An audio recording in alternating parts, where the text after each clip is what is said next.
दोस्तों, एक व्यक्ति होता है जो बहुत गरीब होता है और गरीबी में अपना जीवन जी रहा होता है। उसके घर में एक वक्त का खाना खाने के लिए अनाज नहीं होता है। एक वक्त का खाना खाने के लिए उसे बहुत कुछ सोचना पड़ता है। लेकिन साथियों, एक दिन उसका जीवन जो है वो अचानक से बदल जाता है और उसके पास बहुत सारा पैसा हो जाता है।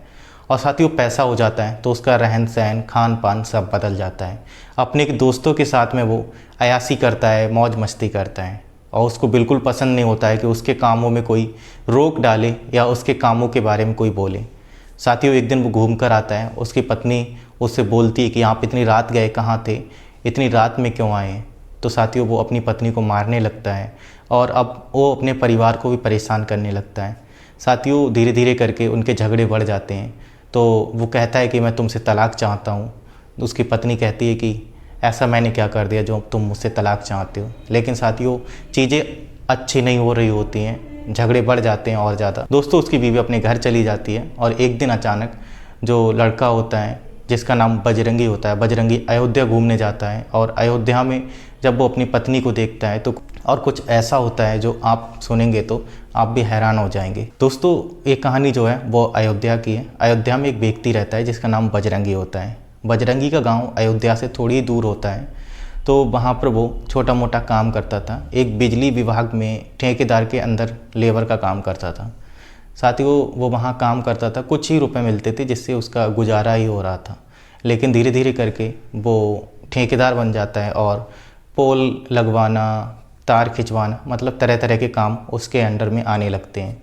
और साथ ही उसका काम बढ़ जाता है तो उसके रुपए जो है, उसकी आमदनी जो है वो दुगनी हो जाती है। धीरे धीरे करके वो बहुत सारा पैसे वाला हो जाता है, उसके पास लाखों रुपए हो जाते हैं। और साथियों, जब उसके पास रुपए हो जाते हैं तो उसका रहन सहन, खान पान सब बदल जाता है। अब वो अपने दोस्तों के साथ अयाशी करने लगा है, मस्ती करने लगा है और ये सब परिवार वालों को बिल्कुल पसंद नहीं होता है। तो वो ये भी नहीं चाहता कि उसके कामों में कोई बाधा डाले, कोई किसी भी तरह से बोले। और उसकी पत्नी जब भी वो आता काम से तो वो बोलती थी कि आप इतनी रात में कहाँ थे, इतनी देर से क्यों आए हैं।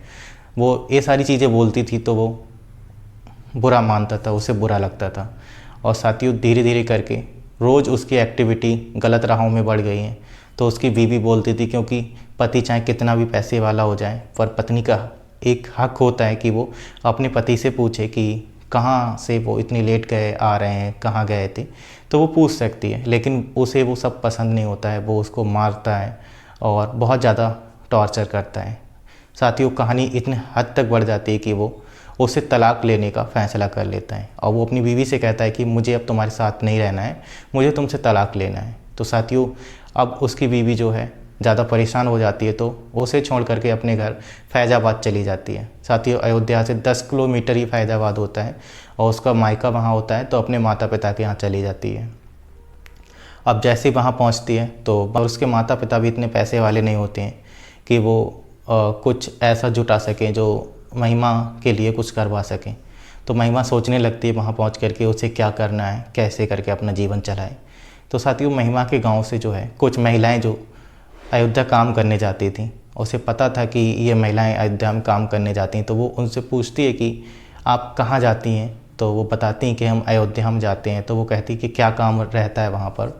तो वो औरतें कहती हैं कि अयोध्या में हम जाते हैं, वहाँ पर एक व्यक्ति हैं जो भंडारे का काम लेते हैं और हम भंडारे के काम, वहीं पर भंडारे का काम करवाते हैं। सब्जी काटना, पूड़ी बनाना, ये सारे काम हमारे रहते हैं। तो वो कहती है कि क्या हमें भी ले चलोगे साथ में। तो वो औरतें कहती हैं हाँ चलो, 400-500 रुपये मिल जाते हैं, आप भी चलो, आपका भी खर्चा चलेगा और हमारे लोगों का खर्चा उसी से चलता है। हम वहाँ जाते हैं, वहाँ हमें 400-500 रुपये मिलते हैं और कुछ खाना भी वहाँ से मिल जाता है। तो इसी तरह से हमारा परिवार चल रहा है, तुम भी चलो। तो साथियों, वो उन महिलाओं के साथ जाने लगती है। अब वो वहाँ जाती है, उसको खाना भी मिलता है और रुपए भी मिलते हैं।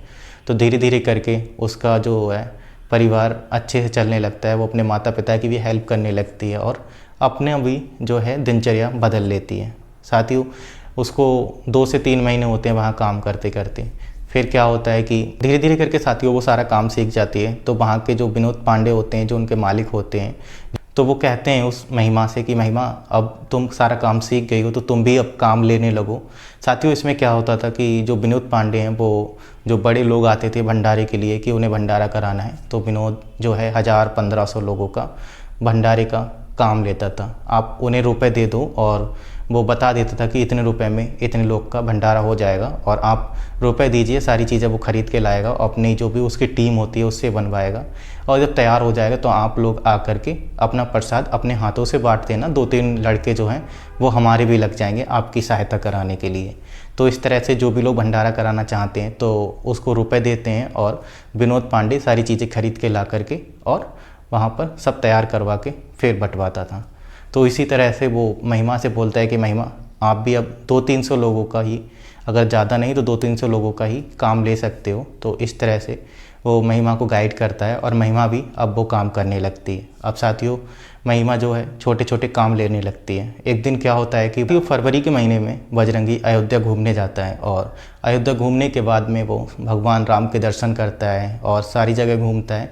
फिर उसे एक भंडारा मिलता है तो वहाँ भंडारा खाता है और भंडारा खाने के बाद उसको भी लगता है कि उसे भी भंडारा कराना चाहिए।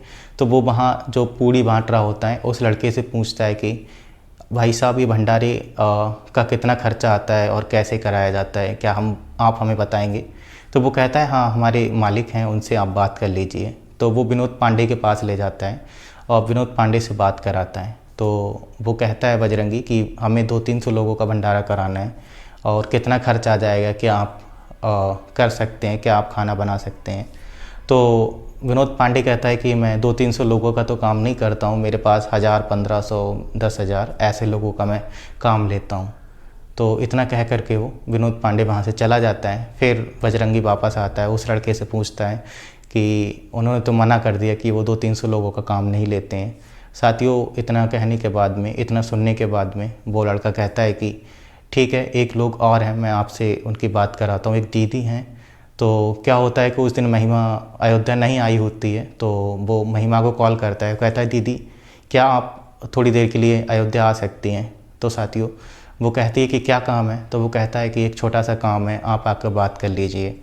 तो अयोध्या से फैज़ाबाद ज़्यादा दूर नहीं है, 10-12 किलोमीटर है। तो आधे घंटे में वो वहाँ पहुँच जाती है और पहुँचने के बाद जैसे ही वो बजरंगी को देखती है, बजरंगी उसे देखता है, तो बजरंगी कहता है कि आप ही हैं जो ये काम करती हैं? तो वो कहती है हाँ। तो वो कहती है क्या गुनाह है इसमें, मैं काम कर रही हूँ अपना। तो वो कहता है कुछ नहीं, अच्छा काम है। तो वो कहती है कि हाँ बताओ क्या करवाना है तुम्हें? तो वो कहता है कि 200-300 लोगों का भंडारा करवाना है मुझे, बता दीजिए कितना खर्चा आएगा। दोस्तों, वो कहती है 10 से 15 हज़ार रुपये खर्चा आएगा। और इतना कहने के बाद में बजरंगी जो है वो मान जाता है और कहता है कि आप 10 से 15 हज़ार रुपये हमसे ले लेना, पर हमें 200-300 लोगों का खाना बनवाना है। तो वो एग्री कर लेती है और साथियों वो एक लिस्ट बना करके देती है कि ये सामान आपको ख़रीद के लाना है। तो वो लिस्ट बजरंगी को दे देती है और बजरंगी से कहती है कि इस दुकान पे सामान मिलेगा, आप वहाँ से ले लीजिए। तो बजरंगी कहता है कि मैंने दुकान भी नहीं देखी है, मैं अकेले कहाँ जाऊँगा, तो आप मेरी हेल्प करा दो, आपको तो जानते होंगे लोग, आपको पता भी है कि सामान कहाँ मिलेगा। तो वो कहती है कि नहीं, अगर मैं जाऊँगी तो 10% का आप पे और ज़्यादा टैक्स लगा देगा कि वो देखेगा कि मैं साथ में आई हूँ तो वो 10% मुझे देगा। तो वो कहता है कि कोई दिक्कत नहीं है, आप मेरे साथ चलो, 10% जाएगा तो जाने दो। तो साथियों, महिमा और वो दोनों एक साथ जाते हैं और वहाँ पर जाने के बाद सारा सामान खरीदते हैं। सामान खरीदने के बाद में बजरंगी वहाँ आता है जहाँ भंडारा कराना होता है। तो महिमा से कहता है कि तुम्हारे कितने रुपए हुए, तुम भी बता दीजिए। तो साथियों, महिमा को वो कुछ रुपए गिन करके देने लगता है, लगभग 8 से 10 हज़ार। तो महिमा कहती है कि मैं ये रुपए नहीं लूँगी और तुम अपने पास रखो। तो वो कहता है कि क्यों नहीं लोगी महिमा? तो वो कहती है कि क्या मेरा अधिकार नहीं है, क्या मैं आपके साथ मिलकर भंडारा नहीं करा सकती हूँ? तो वो कहता है कि हाँ बिल्कुल आपका अधिकार है, आप भी करा सकती हो। तो पर ये इतना मेहनत करोगी तुम तो ये रुपए ले लो।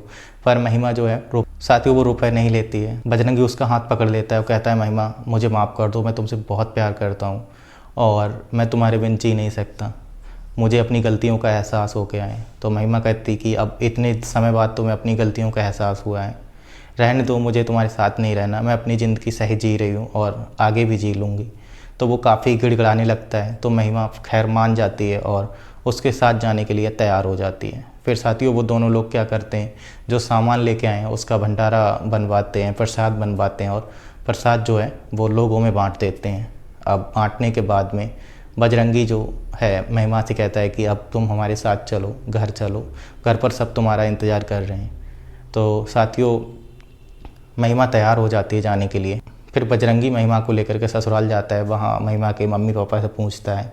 पूछने के बाद में वो भी लोग एग्री हो जाते हैं, तो महिमा जो है बजरंगी के साथ अपने घर चली जाती है। और महिमा का जो सामान होता है भंडारे का, जो भी उसने बर्तन भाड़ी लिए थे, वो उसके साथ में ये औरत जाती है। तो उनसे बोलती है कि अब आगे का काम आप देखिएगा, और ये बर्तन है हमारे, ये यूज करिए और आप अपना घर चलाइए इनको यूज करके। तो साथियों, इस तरह से महिमा और बजरंगी का जो मिलन है वो अयोध्या में होता है। तो कैसी लगी आपको ये कहानी, आप कमेंट बॉक्स में जवाब दें। चैनल पर पहली बार है, चैनल को सब्सक्राइब करें और वीडियो को लाइक करें। Thanks for watching.